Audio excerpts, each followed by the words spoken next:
Hello everyone, Radhe Radhe. कैसे हैं आप लोग? ठीक रहिए, स्वस्थ रहिए और हमारे लड्डू गोपाल की तरफ से भी स्वस्थ रहिए। और आज हम आपको बताएंगे, अभी मैंने पहली वीडियो में डाली थी वैकुंठ चतुर्दशी की सामग्री। अब इस वीडियो में बताएंगे पूजा कैसे करनी है।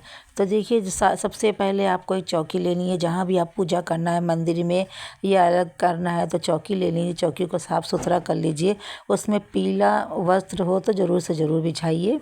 पीला शुभ माना जाता है, हरि विष्णु का है, तो पीला वस्त्र जरूर बिछा दीजिए। फिर उसके बाद में जहाँ पे हमें हरि विष्णु की प्रतिमा को स्थापित करना है, तो वहाँ पे पहले हम तिल और फूल का आसन दे देंगे। फिर उसके बाद में श्री हरि विष्णु को स्थापित कर देंगे। और महत्व है आज हरि मिलन, यानी शिव शंकर और भगवान हरि विष्णु का। तो सबसे पहले हमें शिव शंकर को विराजमान करना है, स्थापित करना है। तो सबसे पहले देखिए, जहाँ पे हमें करना है, तो वहाँ पे सबसे पहले हम शंकर जी को शुद्धिकरण यानी गंगा जल से स्नान कराएंगे, दूध से स्नान कराएंगे, शहद से स्नान कराएंगे।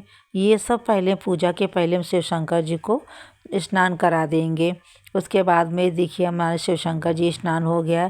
फिर इसके बाद हम दही से यानी पंचमित्र से भी आप स्नान करा सकते हैं। तो ये हमारा चीनी घी से सब हो जाता है। तो ये हमारा स्नान शंकर जी का हमने करा दिया था आखिरी में। हम फिर उसके बाद में जल से हमने स्नान कराया है अच्छे से। फिर उसके बाद में जब स्नान हो जाएगा तो हम शिव शंकर जी को अच्छे से पोंछ लेंगे। फिर उसके बाद में जिस थाली में या बर्तन में हमें शिव शंकर का स्थापित करना है, तो वहाँ पे वाइट चंदन है, तो वाइट चंदन से हम सात्विक बना लेंगे अच्छी तरह से। सात्विक बनाने के बाद में वाइट फूल, काले तिल का आसन दे देंगे। फिर उसके बाद में हम शंकर जी को इसमें विराजमान करेंगे। काले तिल का आज के दिन ज़रूर से ज़रूर इस्तेमाल करिए।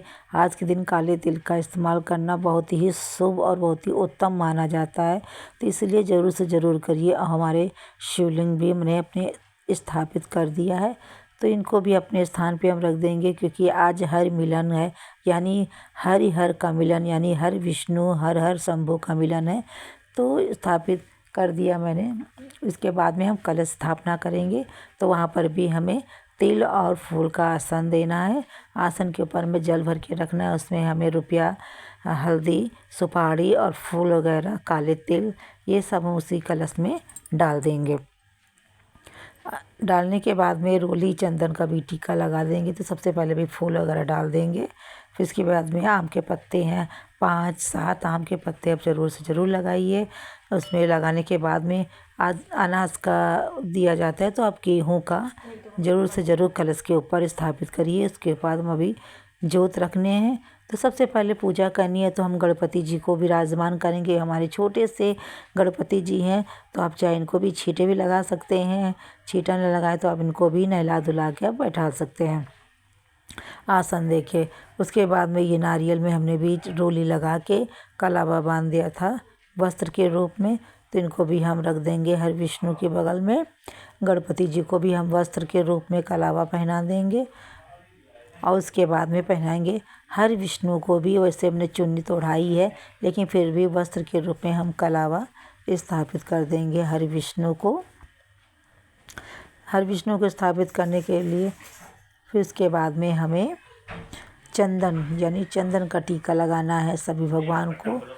हरि विष्णु को जितने भी हमारे फ़ोटो में हैं, सभी भगवान, ब्रह्मा जी हैं, नारद जी हैं, सभी हैं, तो इस सभी को हमें चंदन का टीका लगाना है। कलश में लगाना है, जोत वगैरह में, जो सभी जगह हमें चंदन का टीका लगाना है। चंदन का टीका लगाने के बाद रोली से चंदन का टीका हम लक्ष्मी माता जी को लगाएंगे। तो सबसे पहले गणपति जी को लगाएंगे, फिर उसके बाद में कलश में भी हम चंदन और रोली का टीका लगा दिया है। अब करेंगे जोत को प्रज्वलित, और सफ़ेद चंदन हम भोलेनाथ शंभू कैलाशपति को लगाएंगे।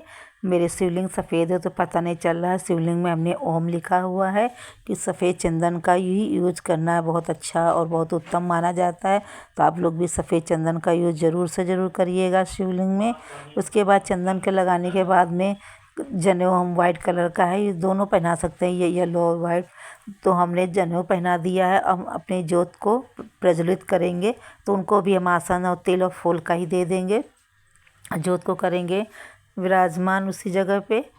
फिर उसके बाद में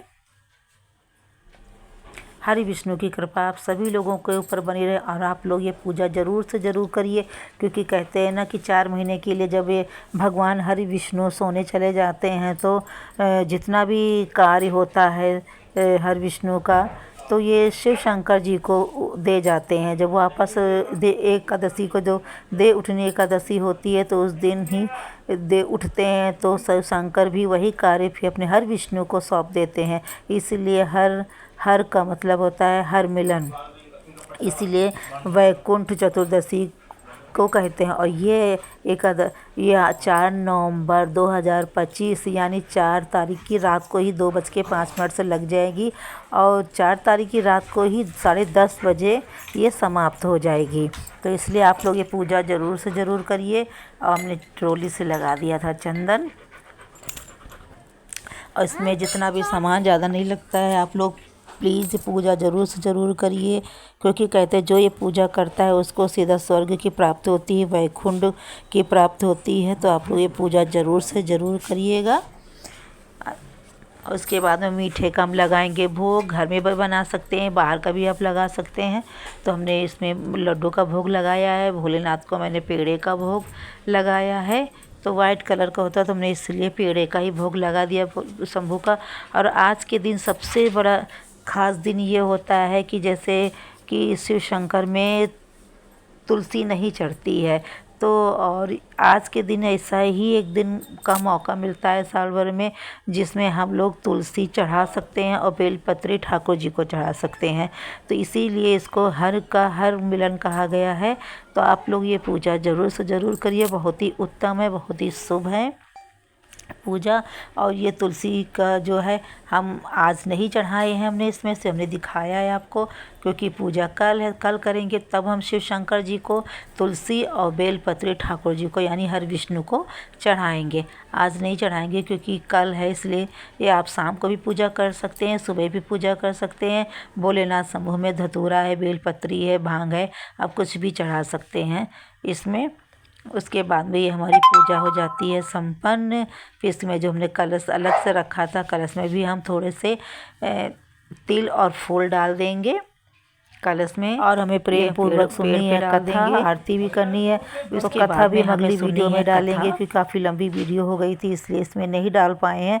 अभी हमें करनी थी आरती, तो प्रेम पूर्वक हाथ जोड़ के उनसे विनती करें कि जो पूजा कर रहे हैं हरि विष्णु शिव शंकर, आप इस पूजा को स्वीकार करें, जो गलती हो उसे क्षमा करें, दक्षिणा चढ़ा दीजिए, जो कमी रह गई हो उससे पूरा करें।